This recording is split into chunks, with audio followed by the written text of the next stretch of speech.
Be thankful to God. But what can we learn from his life? What lessons are there for us to learn from this man? Jeremiah captured the essence of what happens. How does God view prominence, greatness, achievements, in this quote of Jeremiah chapter 9, verses 23 and 24. It says here, this is what the Lord says. Let not the wise man boast of his wisdom, or strong man boast of his strength, or the rich man boast in his riches.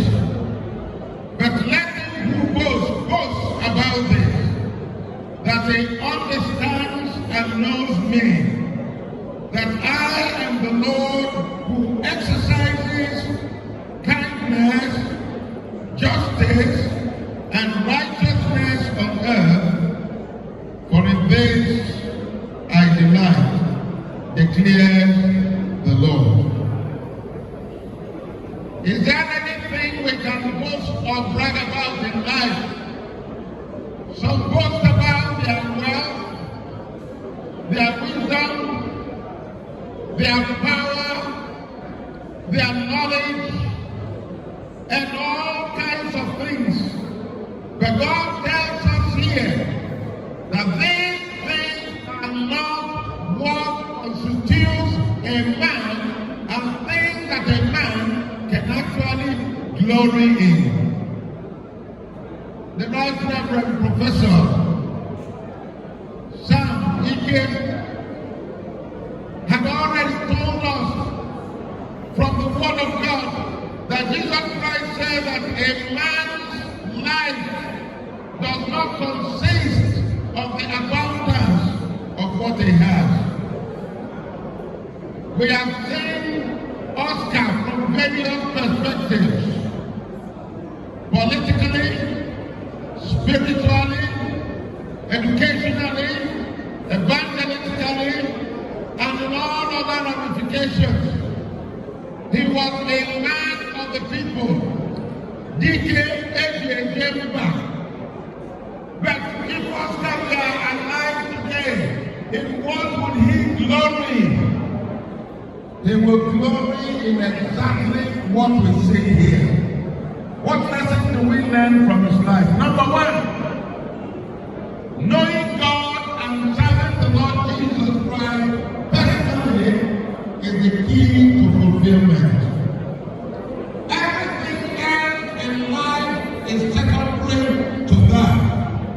The knowledge of God, service to God, that's what really counts. Being a disciple, and the Lord Jesus said, if anyone will be my disciple, let him deny himself, take up his cross, and follow me. Number two,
He served with strength and vigor and energy until he was called home. Death can come anytime, no matter what names we answer.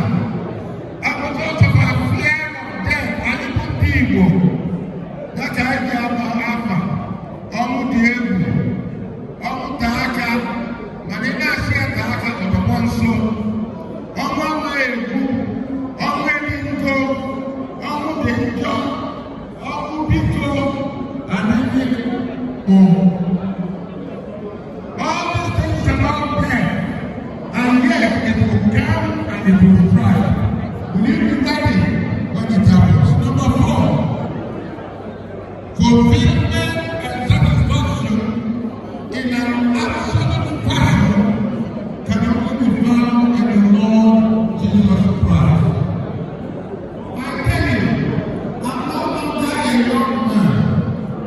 I am still a Lord in my life. But I tell you that whatever is in life, I will never attempt to do that without the commitment of the Lord and Savior Jesus Christ. And it is because of that that I like to stand before you today, not just as a professional in the everyday ministry or a educator or a priest in the house of faith, but as a man who has tasted Jesus Christ and seen that he is the only thing worth having for life, worth celebrating, and the only thing that will bring fulfillment in our life. Without him, whether it is power, fame, pleasure, knowledge, wealth, education, they are all transient and ephemeral. They will come and go. They can only tantalize you, but will never give you satisfaction.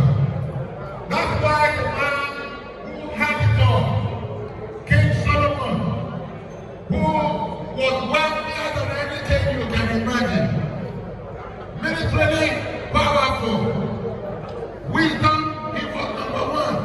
All these things that we read here, he had it all together.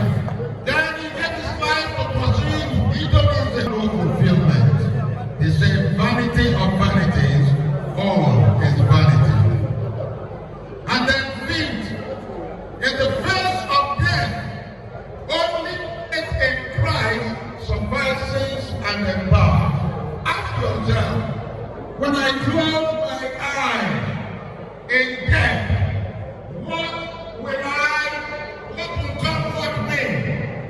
What will give me the assurance that I am standing before God and that God has done something special in my life to usher me into the presence of his kingdom? Only Christ is the only one, and without him, we cannot, repeat, we cannot see heaven without Christ. To wrap it all, what does God expect of us? Micah chapter 6 tells us this in verses 6 to 8. In trying to wrap this up, he says, with what shall I come before the Lord and bow down before the exalted God? Shall I come before him with burnt offering, with calves a year old? Will the Lord be pleased with 1,000 rams, with 10,000 rivers of oil? Shall I offer my firstborn for my transgression, the fruit of my body for the sin of my soul? He has shown you, O man, what is good, and what does God require of you?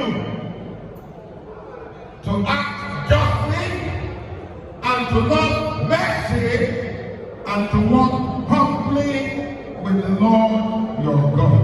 3 things: act justly, love mercy, and walk with the Lord your God. Nothing else will satisfy him.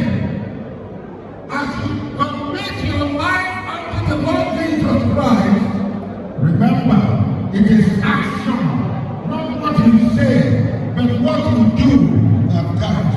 Number one, do justice. Act justice. Not just speak justice, but do it. Follow truth, follow fairness, follow equity. Secondly, love mercy. Walk in love, mercy, and compassion, like our brother Oscar. Altruism, philanthropy. These are on the heart of God. These are the things expected of us. Thirdly, walk humbly before your God. Who am I? What am I? What can I ever be if not for Him? So, accept His salvation, because that is the end of man. If you live throughout this life and you die like a beloved brother, and you don't know the Lord Jesus Christ,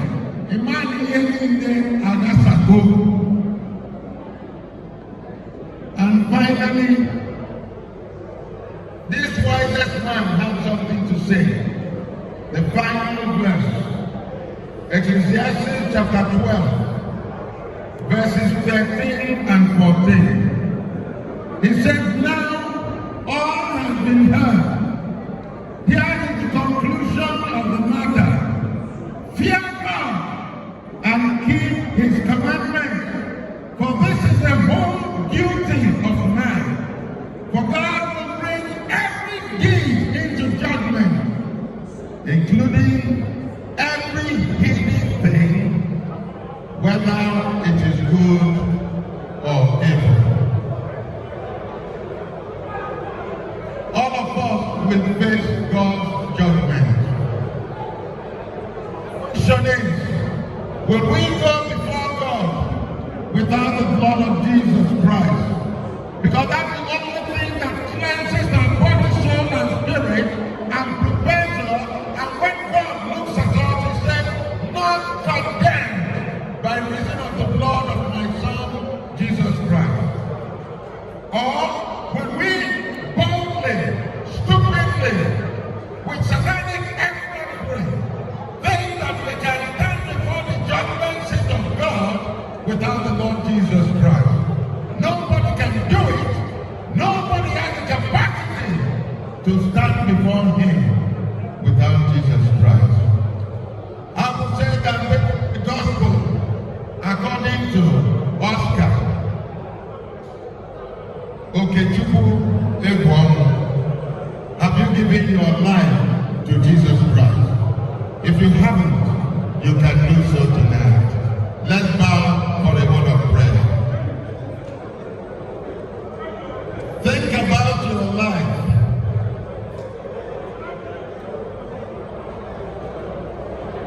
If you were to face the judgment seat of God today, because it's written, Hebrews 9:27, it is appointed unto man once to die, and after the judgment. If you were to face that judgment, would you stand alone, or would there be the blood of Jesus Christ upon it for you? Have you claimed Him as your Lord and Savior? Have you asked Him into your heart and life? Do so right now. Invite Him to come in, so that when it is your own turn to be called, you will be ushered into the presence of God without any problem. The ball is in your court. Say yes to Jesus now.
We pray that you will strengthen the family of our brother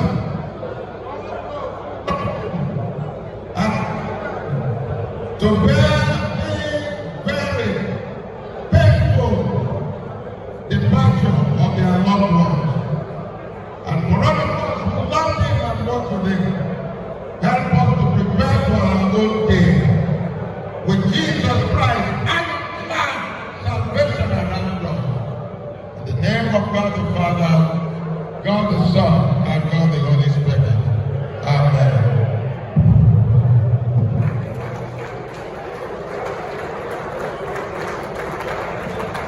We are not clapping enough. We are not actually clapping enough. It's like the word of God is not in us. Allow the word of God to abide in you, therefore you will abide in Christ. Thank you, former power minister. Thank you, former vice chancellor, investor Nigeria. I was a pity today, and today, a famous university in Egwuonwu. God bless you, because you started with this as a BBC and moved on to the federal universities. You will never end up in a Versailles University. You will end up in a glorious university. God bless you, very reverend Professor Osi Chadimma. I will not forget that name. Osi Chadimma, I will not forget it. And I will not forget OFN. God bless you. I will not forget fellow Nigerian Society of Engineers. Remain blessed. Your Majesties, let me welcome in the leader of the Anambreans in Enugu State, a former chairman of the PDP in Anambra State, a former chairman of the local government council area of Anambra State, a CEO of a serious indigenous construction firm, coastal engineering limited. Talking about High Chief Dr. Cosmas Amadeo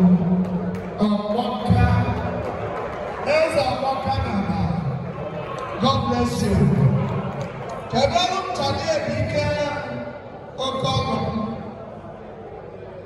The family of Egwuonwu.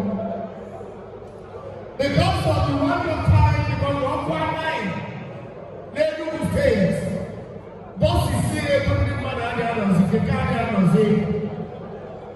want us to start winding down. Because